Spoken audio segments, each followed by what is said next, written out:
ಎಲ್ಲರೂ ಕೂಡ ವಿಕಸಿತ್ ಫೌಂಡೇಶನ್ ಅಕಾಡೆಮಿಗೆ ಸ್ವಾಗತ.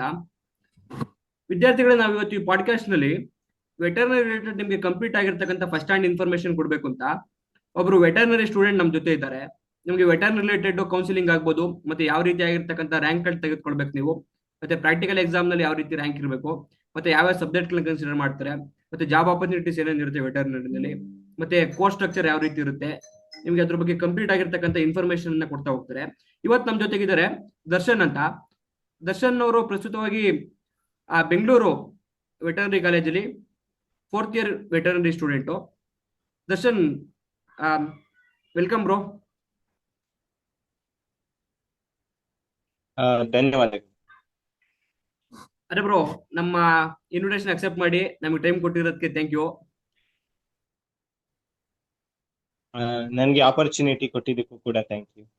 ಸ್ಟೂಡೆಂಟ್ಸ್ಗಳಿಗೆ ಎಷ್ಟೊಂಥರ ಜನ ಕನ್ಫ್ಯೂಷನ್ ಇರ್ತಾರೆ, ಹಾಗಾಗಿ ಆ, ನಾವು ಒಂದು ಫೇಸ್ ಟು ಫೇಸ್ ಮಾತಾಡೋದ್ರ ಈ ತರ ಒಂದು ಐಡಿಯಾ ಬರುತ್ತೆ ಸ್ಟೂಡೆಂಟ್ಸ್ಗಳು. ನಾವು ಇದನ್ನ ನಮ್ಮ ಯೂಟ್ಯೂಬ್ ಚಾನಲ್ ಶೇರ್ ಮಾಡ್ತಾ ಹೋಗ್ತೀವಿ.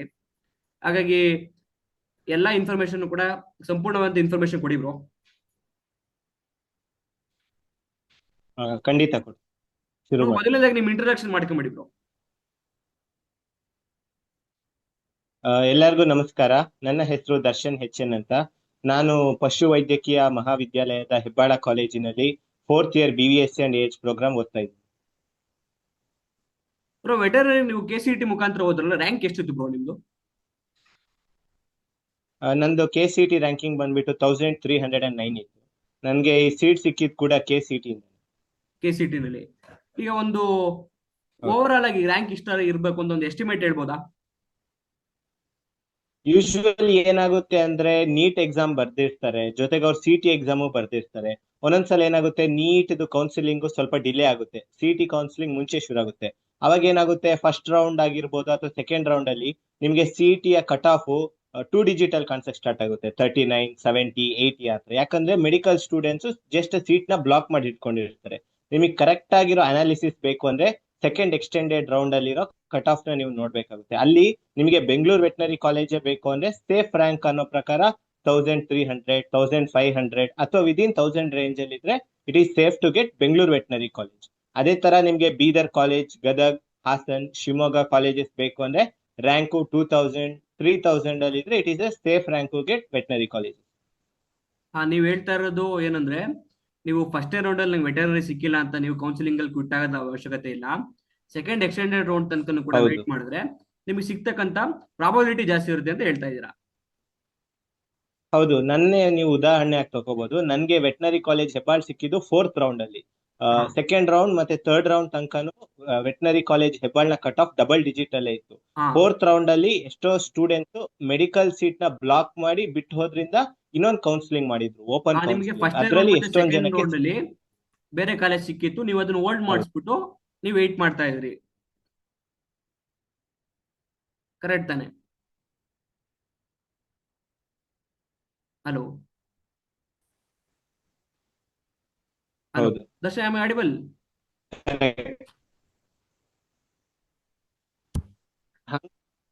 ಹಾ, ಕೇಳಿಸ್ತೀವಿ. ಹಲೋ ಹಲೋ ಕೇಳಿಸ್ತಿದೆ, ಕಂಟಿನ್ಯೂ ಕಂಟಿನ್ಯೂ. ಅದೇ ಬ್ರೋ, ನೀವು ವೆಯ್ಟ್ ಮಾಡ್ಬಿಟ್ಟು ಲಾಸ್ಟ್ ರೌಂಡ್ ತನಕ ವೆಯ್ಟ್ ಮಾಡಿದ್ರಿ ಹೆಬ್ಬಾಳ್ ವೆಟರ್ನರಿ ಕಾಲೇಜ್ ಸಿಗತ್ತೆ ಹೌದು. ಅಂತ. ಯಾರುನು ಈ CT ಕೌನ್ಸಿಲಿಂಗ್ ಟೈಮ್ ಅಲ್ಲಿ ಯಾರು ಪೇಷನ್ಸ್ ನ ಕಳ್ಕೋಬಾರ್ದು. ಹಾ, ಯಾಕಂದ್ರೆ ಹಾ, ಎಷ್ಟೊಂದ್ಸಲ opening counselling, second extended round ನಡೆಯುತ್ತೆ, ಹಾ, ಫೋರ್ತ್ ರೌಂಡ್ ಕೂಡ ನಡೆಯುತ್ತೆ. ಸೊ ಹಾ, ಎಲ್ಲಿವರೆಗೂ ಕಂಪ್ಲೀಟ್ ಕೌನ್ಸಿಲಿಂಗ್ ಕಂಪ್ಲೀಟ್ ಆಗಲ್ವೋ ನೀವು ಹಾ. ಅಲ್ಲಿ ತನಕ ಪೇಷನ್ಸ್ ಕಳ್ಕೊಳ್ದಿರಾ ಟ್ರೈ ಮಾಡ್ತಾನೆ ಇರ್ಬೇಕು. ಓಪನ್ ಕೌನ್ಸಿಲಿಂಗ್ ಕೂಡ ನಡೆಯುತ್ತಲ್ಲ ಬ್ರೋ? ಓಪನ್ ಕೌನ್ಸಿಲಿಂಗ್ ನಮ್ ಕಾಲೇಜ್, ವೆಟನರಿ ಕಾಲೇಜ್ ಬಂದ್ಬಿಟ್ಟು ಯೂನಿವರ್ಸಿಟಿ ಇರೋದು ಬೀದರ್ ಅಲ್ಲಿ. ಹ್ಮ್, ಬೀದರ್ ಅಲ್ಲಿ ಓಪನ್ ಕೌನ್ಸಿಲಿಂಗ್ ನಡೆಸ್ತಾರೆ ಆಫ್ಲೈನ್. ನಿಮ್ಗೆ ಹ್ಮ್. ಅದ್ರ ಇನ್ಫಾರ್ಮೇಶನ್ ಬೇಕು ಅಂದ್ರೆ KVFSU ಬೀದರ್ ವೆಬ್ಸೈಟ್ ಅಲ್ಲಿ ನೋಡ್ಬೇಕು, ಇಲ್ಲದೆ ಇದ್ರೆ ನ್ಯೂಸ್ ಪೇಪರ್ ಅಲ್ಲಿ ನಿಮಗೆ ಅಪ್ಡೇಟ್ ಸಿಗ್ತದೆ. ನಾನು ಕೂಡ ಓಪನ್ ಕೌನ್ಸಿಲಿಂಗ್ ಹೋಗಿದ್ದೆ ಬೀದರ್ ವೆಟರ್ನರಿ ಕಾಲೇಜ್ಗೆ, ಆದ್ರೆ ನನಗೆ ಸಿಗ್ಲಿಲ್ಲ ಅನ್ಫಾರ್ಚುನೇಟ್ಲಿ. Okay. ಹಂಗೆ ಅದೀಗ ವೇಟ್ ಮಾಡಿ, ಪೇಷನ್ಸ್ ಇಂದ ನಾವು ಟ್ರೈ ಮಾಡ್ತಾ ಇರ್ತೀವಿ. ಹಾ, ಈಗ ರ್ಯಾಂಕ್ ಕೋರ್ಟ್ ನಲ್ಲಿ 1000, 2000 ಈ ರೇಂಜ್ ಅಲ್ಲಿ ಇದ್ರೆ ನೀವು ಬೆಂಗಳೂರು ವೆಟರ್ನರಿ ಕಾಲೇಜ್ ಸಿಗ್ಲಿಲ್ಲ ಅಂದ್ರೂ ಕೂಡ ಕರ್ನಾಟಕದಲ್ಲಿ ಯಾವ್ದೋ ಒಂದು ವೆಟರ್ನರಿ ಕಾಲೇಜ್ ಸಿಗುತ್ತೆ ಅಂತ ಹೇಳ್ತಾ ಇದ್ದೀರಾ. ಎಸ್, ಕರ್ನಾಟಕದಲ್ಲಿ ಎಲ್ಲಾರು ಒಂದು ಕಾಲೇಜ್ ಸಿಕ್ಕೇ ಸಿಗುತ್ತೆ. ಈಗ 5000 ರೇಂಜ್ ಅಲ್ಲಿ ಇದ್ರೆ ಸಿಗೋ ಚಾನ್ಸಸ್ ಇದೆಯಾ? 5,000 ರ್ಯಾಂಕ್ ಅಲ್ಲಿ ಇದ್ರೆ ನಿಮ್ಗೆ ಕಾಲೇಜ್ ಸಿಗ್ಬೋದು. ರೀಸೆಂಟ್ ಆಗಿ ಹೊಸ ಕಾಲೇಜ್ ಸ್ಟಾರ್ಟ್ ಆಗಿದೆ, 2 ವರ್ಷ ಆಯ್ತು, ಅಥಣಿದಲ್ಲಿ ವೆಟನರಿ ಕಾಲೇಜ್ ಅಥಣಿ ಅಂತ.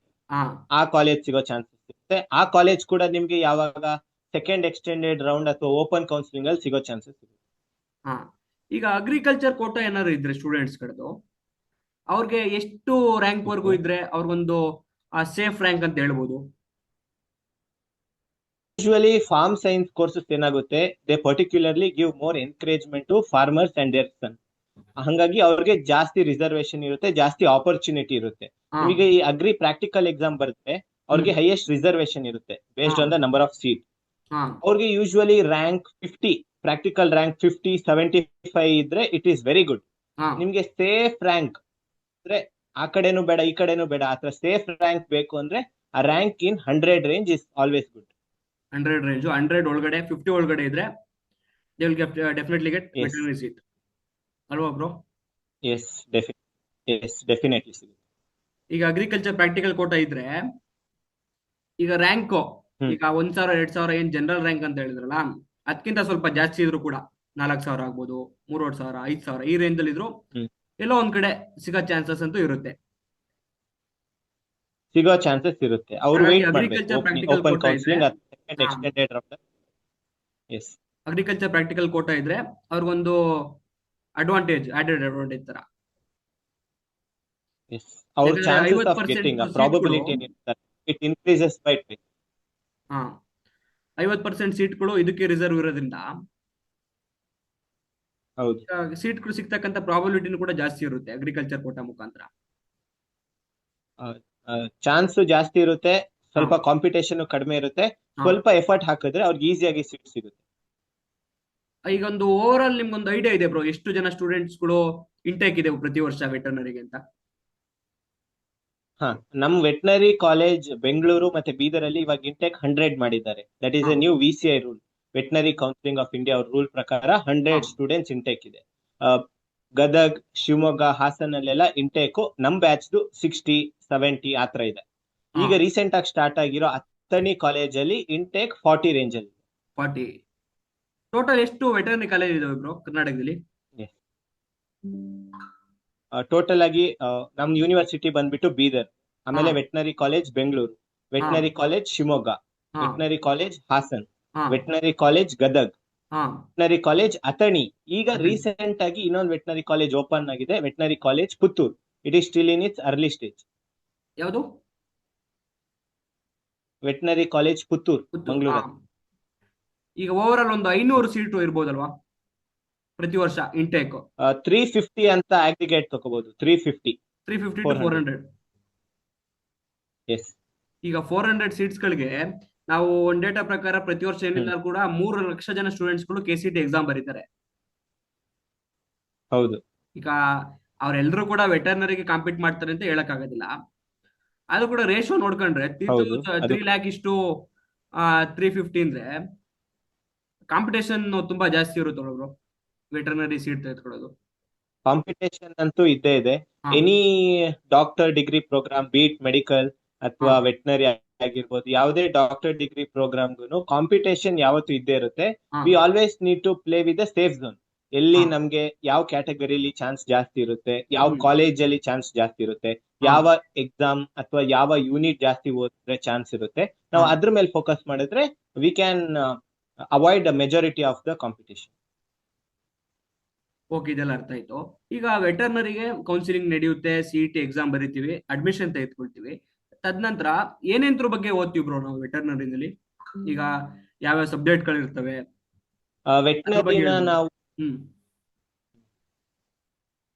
ವೆಟನರಿನ ನಾವು BVSC ಅಂಡ್ AH ಅಂತ ಕರಿತೀವಿ. ಹಾ BVSC ಅಂಡ್ AH ಅಂದ್ರೆ bachelors in veterinary science and animal animal husbandry. Husbandry. ಇವೆರಡು ಬೇರೆ ಬೇರೆ ಅಂತಹ ಡಿವಿಷನ್. ಹಾ ವೆಟನರಿ ಸೈನ್ಸ್ ಮತ್ತೆ ಅನಿಮಲ್ ಸೈನ್ಸ್ ಅಂತ ಇರುತ್ತೆ. ಹ್ಮ್ ವೆಟನರಿ ಸೈನ್ಸ್ ಅಲ್ಲಿ ನಮ್ಗಿರೋ subjects is very similar to MBBS. Anatomy, physiology, pharmacology, hmm pathology, hmm microbiology, hmm ಮತ್ತೆ 4th ಇಯರ್ ಅಲ್ಲಿ ಸರ್ಜರಿ, ಗೈನಕಾಲಜಿ, ಮೆಡಿಸಿನ್ ಇವೆಲ್ಲ ಓದ್ತೀವಿ. This is hmm all about clinical subject. Hmm ಒಂದು animal ನ ಹೇಗೆ treat ಮಾಡೋದು, ಹೇಗೆ ಡಿಸೀಸ್ ಡಯಾಗ್ನೋಸ್ ಮಾಡೋದು ಅನ್ನೋದ್ರ ಬಗ್ಗೆ ಓದ್ತೀವಿ. ಹ್ಮ್ ಹ್ಮ್ ಇದ್ರದ್ದೇ ಇನ್ನೊಂದು ಅದರ್ 50% ಆಫ್ ದ ಸೆಕ್ಷನ್ ಇದೆ. We call that animal science ಅಂತ. ಅದರಲ್ಲಿ ನಾವು ಲೈಫ್ ಸ್ಟಾಕ್ ಫಾರ್ಮ್ ಮ್ಯಾನೇಜ್ಮೆಂಟ್ ಬಗ್ಗೆ ಓದ್ತೀವಿ, ಲೈಫ್ ಸ್ಟಾಕ್ ಪ್ರಾಡಕ್ಟ್ಸ್ ಟೆಕ್ನಾಲಜಿ ಬಗ್ಗೆ ಓದ್ತೀವಿ, ಅದಾದ್ಮೇಲೆ ನಾವು ಪೋಲ್ಟ್ರಿ ಸೈನ್ಸ್ ಬಗ್ಗೆ ಓದ್ತೀವಿ, animal nutrition, animal genetics, animal breeding, ಆಮೇಲೆ ವೆಟನರಿ ಎಕ್ಸ್ಟೆನ್ಷನ್ ಸರ್ವಿಸ್ ಅಂತ ಕೂಡ ಸಬ್ಜೆಕ್ಟ್ಸ್ ನ ನಾವು ಓದ್ತೀವಿ. ಜಾಬ್ ಆಪರ್ಚುನಿಟೀಸ್ ಎಲ್ಲ ಯಾವ ತರ ಇದೆ ಬ್ರೋ ವೆಟರ್ನರಿ ಮುಗಿಸಾದ್ಮೇಲೆ? ಜಾಬ್ ಆಪರ್ಚುನಿಟಿ ಬಗ್ಗೆ ಹೇಳ್ಬೇಕು ಅಂದ್ರೆ ಜಾಬ್ ಆಪರ್ಚುನಿಟಿ ತುಂಬಾ ಬ್ರಾಡ್ ಇದೆ. ಎಲ್ರು ಏನ್ ಯೋಚನೆ ಮಾಡ್ತಾರೆ, ವೆಟನರಿ ಮುಗಿದ ತಕ್ಷಣ ವೆಟನರಿ ಆಫೀಸರ್ ಅಥವಾ ಪ್ರೈವೇಟ್ ಕ್ಲಿನಿಷಿಯನ್ ಅನ್ನೋದನ್ನ ಮಾತ್ರ ಯೋಚನೆ ಮಾಡ್ತಾರೆ. ಜಸ್ಟ್ ಅದಷ್ಟೇ ಅಲ್ಲ. ಈಗ ವೆಟನರಿ ಫೀಲ್ಡ್ ನ ನೀವು ಕನ್ಸಿಡರ್ ಮಾಡೋದಾದ್ರೆ, ಈಗ ಹಾರ್ಸ್ ಇಂಡಸ್ಟ್ರಿಗೆ ಹೋದ್ರೆ ಇಕ್ವೈನ್ ಇಂಡಸ್ಟ್ರಿ ಇದೆ, ಸ್ಟಡ್ ಫಾರ್ಮ್ ಇದೆ, ರೇಸ್ ಕೋರ್ಸಸ್ ಇದೆ. ಪೌಲ್ಟ್ರಿ ಕನ್ಸಿಡರ್ ಮಾಡಿದ್ರೆ ಪೌಲ್ಟ್ರಿ ಫಾರ್ಮ್ಸ್ ಇದಾವೆ, ಪೌಲ್ಟ್ರಿ ಚಿಕ್ ಫಾರ್ಮ್ಸ್ ಇದಾವೆ, ಬ್ರೀಡರ್ ಫಾರ್ಮ್ಸ್ ಇದಾವೆ. ಹಾಗೇನೆ ನೀವೀಗ ಕ್ಯಾಟಲ್ ಅಥವಾ ಬಫೆಲೋ ಫೀಲ್ಡ್ ಬರೋದಾದ್ರೆ ಲಾರ್ಜ್ ಅನಿಮಲ್ ಪ್ರಾಕ್ಟೀಸ್ ಮಾಡಬಹುದು. ಅನಿಮಲ್ ನ್ಯೂಟ್ರಿಷನ್ ಅನ್ನೋ ಸಬ್ಜೆಕ್ಟ್ ಅಲ್ಲಿ ನೀವು PG ಮಾಡಿದ್ರೆ private companies like pedigree, rules ಅವ್ರ ಜೊತೆ ವರ್ಕ್ ಮಾಡಬಹುದು. ಆಮೇಲೆ ನೀವು ಅನಿಮಲ್ ಜೆನೆಟಿಕ್ಸ್ ಅನ್ನೋ ಸಬ್ಜೆಕ್ಟ್ ಅಲ್ಲಿ PG ಮಾಡಿದ್ರೆ ಪೌಲ್ಟ್ರಿ ಬ್ರೀಡರ್ ಆಗು ನೀವು ವರ್ಕ್ ಮಾಡಬಹುದು. ಅದಾದ್ಮೇಲೆ ನಿಮ್ಗೆ ಟೀಚಿಂಗ್ ಮೇಲೆ ಇಂಟ್ರೆಸ್ಟ್ ಇದ್ರೆ ಅಸಿಸ್ಟೆಂಟ್ ಪ್ರೊಫೆಸರ್ ಆಗ್ಬೋದು. ಸೈಂಟಿಸ್ಟ್ ಆಗಕ್ ಇಷ್ಟ ಇದ್ರೆ ARS ನ ಎಕ್ಸಾಮ್ ಬರ್ಬಿಟ್ಟು ರಿಸರ್ಚ್ ಸೈಂಟಿಸ್ಟ್ ಕೂಡ ನೀವು ಆಗ್ಬೋದು. ಇನ್ನು ನಿಮಗೆ ಆಪರ್ಚುನಿಟಿ ಬೇಕು ಅಂದ್ರೆ ವೆಟನರಿ ಆಫೀಸರ್ ಜಾಬ್ ಇದೆ, ಅದಕ್ಕೆ KPSC ಎಕ್ಸಾಮ್ ಬರೀಬೇಕು. ಹಾಗೇನೆ KMF, ನಂದಿನಿ, ಇವೆಲ್ಲ ಇಲ್ಲೂ ಕೂಡ ಜಾಬ್ ಆಪರ್ಚುನಿಟಿ ಇದೆ. ಇನ್ನು ನಿಮಗೆ ಜಾಬ್ ಆಪರ್ಚುನಿಟಿ ಬೇಕು ಅಂದ್ರೆ ನನ್ಗೆ ಕೂಡ ಗೊತ್ತಿರಲಿಲ್ಲ. ರೀಸೆಂಟ್ಲಿ ನಾನು IISc ಬೆಂಗಳೂರು ಕಾಲೇಜ್ ವಿಸಿಟ್ ಮಾಡಿದಾಗ ಅಲ್ಲಿ I met 3 veterinarians. They are working as lab animal veterinarians. ಹಂಗಾಗಿ ಎಲ್ಲೆಲ್ಲಿ ಲ್ಯಾಬ್ ಅನಿಮಲ್ಸ್ ಇರ್ತವೆ, ಎಲ್ಲಿ ವ್ಯಾಕ್ಸಿನ್ ತಯಾರಿಸೋ ಪ್ರೊಡಕ್ಷನ್ ಯೂನಿಟ್ಸ್ ಇರ್ತವೆ, ಅಲ್ಲಿ ಎಲ್ಲ ವೆಟನರಿಯನ್ಸ್ ಗೆ ಯಾವಾಗ್ಲೂ ಆಪರ್ಚುನಿಟಿ ಇದ್ದೇ ಇರುತ್ತೆ. ಈಗ ಕೋರ್ಸ್ ಡ್ಯೂರೇಷನ್ ಬಗ್ಗೆ ಹೇಳ್ಬೋದಾ ಬ್ರೋ? ಏನು ನಿಮ್ದು ಕೋರ್ಸ್ ಡ್ಯೂರೇಷನ್ ಎಷ್ಟು? ನಮ್ ಕೋರ್ಸ್ ಡ್ಯೂರೇಷನ್ ಬಂದ್ಬಿಟ್ಟು 5.5 year degree program. Full class ಅಲ್ಲಿ ನಾವು 4.5 ಇಯರ್ಸ್ ಪ್ಲೇಸ್ಮೆಂಟ್ ಆಗ್ತಾರೆ ಏನಾದ್ರು? ಹೇಳ್ತೀನಿ. 4.5 ಇಯರ್ಸ್ ನಮ್ದು ಟ್ರೆಡಿಷನಲ್ ಕಾಲೇಜ್ ರೂಟೀನ್. ನಮ್ ಕಾಲೇಜ್ ಸ್ಟಾರ್ಟ್ ಆಗೋ ಟೈಮಿಂಗ್ ಮಾರ್ನಿಂಗ್ 8:30, ಮುಗಿಯೋದು ಈವ್ನಿಂಗ್ 3:30 ಆಗುತ್ತೆ. This will be followed for 4.5 years. First year, second year, third year 1 year degree program, fourth year ಬಂದ್ಬಿಟ್ಟು 1.5 ಇಯರ್ ಡಿಗ್ರಿ ಪ್ರೋಗ್ರಾಮ್. ಯಾಕಂದ್ರೆ ನಾವಿದ್ರಲ್ಲಿ TVCC ಅಂತ ವೆಟನರಿ ಕ್ಲಿನಿಕಲ್ ಪ್ರಾಕ್ಟೀಸ್ ಕೂಡ we will be studying that. So ಹಂಗಾಗಿ 1.5 year duration ಇದೆ. ಇದು ಮುಗಿದ್ಮೇಲೆ 1 year strict and compulsory internship ಇರುತ್ತೆ. ಇಂಟರ್ನ್ಶಿಪ್ ಶೆಡ್ಯೂಲ್ ಆಗಿರ್ಬೋದು, ಅದನ್ನ ನಮ್ಗೆ animal husbandry department along with ನಮ್ ಕಾಲೇಜ್ ಸೇರ್ಕೊಂಡು ಒಂದು ಶೆಡ್ಯೂಲ್ ಕೊಡ್ತಾರೆ. That schedule will be followed for 365 days. ಇದೆಲ್ಲ ಮುಗಿಸಾದ್ಮೇಲೆ ಈಗ ನಾವು ಕೆಲವೊಂದಿಷ್ಟು ಸ್ಟೂಡೆಂಟ್ಸ್ ಅಬ್ರಾಡ್ಗೆ ಹೋಗ್ಬೇಕು ಅಂತ ಪ್ಲಾನ್ ಮಾಡ್ಕೊಂತ ಇರ್ತಾರೆ. ಅವ್ರಿಗೆ ಯಾವ ರೀತಿ ಆಗಿರ್ತಕ್ಕಂಥ ಆಪರ್ಚುನಿಟೀಸ್ ಇದಾವೆ ಬ್ರೋ? ಪರ್ಟಿಕ್ಯುಲರ್ಲಿ ಒಂದ್ ಎಕ್ಸಾಮ್ ಇದೆ, ನಾವ್ಲೆ ಅಂತ ನಾವು ಎಕ್ಸಾಮ್ ನ ಕರಿತೀವಿ. It is also among one of the toughest exams in veterinary. ನೀವೇನ್ ವೆಟನರಿ ಓದಿರ್ತೀರಲ್ಲ, ಅದ್ರ ಬೇಸಿಸ್ ಮೇಲೆ ನಾವ್ಲೆ ಅನ್ನೋ ಎಕ್ಸಾಮ್ ನ ಕಂಡಕ್ಟ್ ಮಾಡ್ತಾರೆ. That exam will give you a license. 2 license ಕೊಡ್ತಾರೆ. ಒಂದು to practice as a veterinarian in abroad, America ಆಗಿರ್ಬೋದು, ಕೆನಡಾ ಆಗಿರ್ಬೋದು, ಯುರೋಪಿಯನ್ ನೇಷನ್ಸ್ ಅಲ್ಲಿ you will get an opportunity. ಅದ್ರ ಜೊತೆಗೆ you can even continue your PG degree program. ನಿಮ್ಗೆ fellowship ಕೊಡ್ತಾರೆ, ಅಥವಾ ನೀವು ಯಾವ್ದಾದ್ರು ರಿಸರ್ಚ್ ಮಾಡ್ತಿದ್ದೀರಾ ಅದಕ್ಕೆ ಫಂಡ್ ಕೂಡ ಕೊಡ್ತಾರೆ. For that you will have to clear an exam called NAVLE after your UG programme. ಒಟ್ಟಲ್ಲಿ ಓವರ್ ಆಲ್ ಆಗಿ ವೆಟರ್ನರಿ ಡಿಗ್ರಿ ಮಾಡ್ಬೋದು. ಈಗ ಯಾರ್ಯಾರು MBBS ಸೀಟ್ ಸಿಗ್ಲಿಲ್ಲ ಅಂತ ಅನ್ಕೊಂಡಿರ್ತಾರೆ, ಅಂತವ್ರಿಗೆ ಬೆಸ್ಟ್ ಅದರ್ ಆಲ್ಟರ್ನೇಟಿವ್ ಅಂತ ಕರಿಬೋದಲ್ವ ಅವರು? Best alternative definitely. ಜೊತೆಗೆ ಅವರಿಗೆ ಪ್ಯಾಷನ್ ಕೂಡ ಇರಬೇಕು. ಈಗ ಅನಿಮಲ್ ಮೇಲೆ ಕಂಪ್ಯಾಷನ್ ಇರಬೇಕು, ಅನಿಮಲ್ ನ ಟ್ರೀಟ್ ಮಾಡ್ತೀನಿ ಅನ್ನೋ ಉತ್ಸಾಹ ಇರಬೇಕು. ಜೊತೆಗೆ ಈ ಫೀಲ್ಡ್ ಅಲ್ಲಿ ನಾನು ಏನಾದ್ರು ರೆವಲ್ಯೂಷನೈಸ್ ಮಾಡಬಲ್ಲೆ ಅನ್ನೋ ಒಂದು ಎನರ್ಜಿ ಇದ್ರೆ veterinary field is always welcome for everybody. ಈಗೇನಾದ್ರು ವೆಟರ್ನರಿಗೆ ಅಡ್ಮಿಷನ್ ಆಗ್ಬೇಕು ಅಂದ್ರೆ ನೀವು ಸ್ಟೂಡೆಂಟ್ಸ್ ಗಳಿಗೆ ಏನ್ ಮೆಸೇಜ್ ಕೊಡ್ಲಿಕ್ಕೆ ಇಷ್ಟಪಡ್ತೀರಾ? ಯಾವ ರೀತಿ ಸ್ಟಡಿ ಮಾಡ್ಬೇಕು, ಮತ್ತೆ ಅಗ್ರಿ ಪ್ರಾಕ್ಟಿಕಲ್ ಯಾವ ರೀತಿ ಅವ್ರಿಗೆ ಹೆಲ್ಪ್ ಆಗ್ತದೆ ಈಸಿಯಾಗಿ ಸೀಟ್ ತೆಗೆದುಕೊಳ್ಳಿಕ್ಕೆ? ಯಾಕಂದ್ರೆ ನಾವು ಆಲ್ರೆಡಿ ರೇಷಿಯೋ ಬಗ್ಗೆ ಮಾತಾಡಿದ್ವಿ, 3 lakh ಇಷ್ಟು ಅರೌಂಡ್ 350 ಅಂತ. ಹಾಗಾಗಿ ಕಾಂಪಿಟೇಷನ್ ಕೂಡ ಜಾಸ್ತಿ ಇರ್ತದೆ. ಅದರಲ್ಲಿ 50% ಸೀಟ್ಸ್ಗಳು ಅಗ್ರಿಕಲ್ಚರ್ ಕೋಟಾ ಸಿಕ್ತಂತ ಸಂದರ್ಭದಲ್ಲಿ ಅವ್ರು ಈಸಿಯಾಗಿ ಈ ವೆಟರ್ನರಿ ಸೀಟ್ಸ್ಗಳನ್ನ ತೆಗೆದುಕೊಳ್ಬಹುದು. ಹಾಗಾಗಿ ಯಾವ ರೀತಿಯಾಗಿರ್ತಕ್ಕಂಥ ಒಂದು ಮೆಸೇಜ್ ಅನ್ನ ಕೊಡ್ಲಿಕ್ಕೆ ಇಷ್ಟಪಡ್ತೀರಾ ಸ್ಟೂಡೆಂಟ್ಸ್ಗಳಿಗೆ ನೀವು? ಪರ್ಟಿಕ್ಯುಲರ್ಲಿ ವೆಟನರಿ ಸೈನ್ಸ್ ನೇ ಟಾರ್ಗೆಟ್ ಮಾಡ್ತಿರೋ ವಿದ್ಯಾರ್ಥಿಗಳಿಗೆ 2 ಆಪರ್ಚುನಿಟಿ ಇದೆ. ಒಂದು CT ಕೌನ್ಸಿಲಿಂಗ್ ಮುಖಾಂತರನು ನಿಮ್ಗೆ ಸೀಟ್ ಸಿಗ್ಬೋದು, ಇನ್ನೊಂದು ಅಗ್ರಿ ಪ್ರಾಕ್ಟಿಕಲ್ ಎಕ್ಸಾಮ್ ಇಂದನೂ ಈ seats. 50% reservation agri practical students ಈಗ ಆಲ್ರೆಡಿ ಇರೋದ್ರಿಂದ hmm a smart move will always be to study agri practical exam. Agri practical. ಇಲ್ಲಿ ಸ್ಪೆಸಿಮೆನ್ ಐಡೆಂಟಿಫಿಕೇಶನ್ ಇರುತ್ತೆ ಹ್ಮ್ ಅಥವಾ ಏನೇನು ಎಕ್ಸಾಮ್ ಇರುತ್ತೆ ಅನ್ನೋದ್ರ ಬಗ್ಗೆ ನಿಮ್ಗೆ ತೇಜಸ್ ಡೆಫಿನೆಟ್ಲಿ ಚೆನ್ನಾಗಿ ಎಕ್ಸ್ಪ್ಲೇನ್ ಮಾಡ್ತಾನೆ. ಏನಾಗುತ್ತೆ ಅಂದ್ರೆ 4 ಲ್ಯಾಕ್ ಸ್ಟೂಡೆಂಟ್ಸ್ ಅಂತ ಏನ್ ಹೇಳಿದ್ರಲ್ಲ ಅವ್ರೆಲ್ಲರೂ ಸಿಟಿ ಬರೀತಾರೆ, ಬಟ್ ಈ ಎಲ್ಲಾ ಸ್ಟೂಡೆಂಟ್ಸ್ ಪ್ರಾಕ್ಟಿಕಲ್ ಎಕ್ಸಾಮ್ ಡೆಫಿನೆಟ್ಲಿ ಬರೆಯಕ್ಕಾಗಲ್ಲ. ಯಾಕಂದ್ರೆ ಅವ್ರಿಗೆ ಲ್ಯಾಂಡ್ ಇರಬೇಕು, ಆಮೇಲೆ ಫಾರ್ಮರ್ ಸರ್ಟಿಫಿಕೇಟ್ ಇರಬೇಕು. ಸೊ ಅದರಲ್ಲಿ at least 50% of competition wipe out ಆಗುತ್ತೆ. ಹಂಗಾಗಿ if you try to focus on agri practical exam, already 50% reservation ಇದೆ, ಮತ್ತೆ 50% ಕಾಂಪಿಟೇಷನ್ ಕಡಿಮೆ ಆಗ್ತಿದೆ ಅಂದ್ರೆ focusing on agri practical exam would always be a smart move.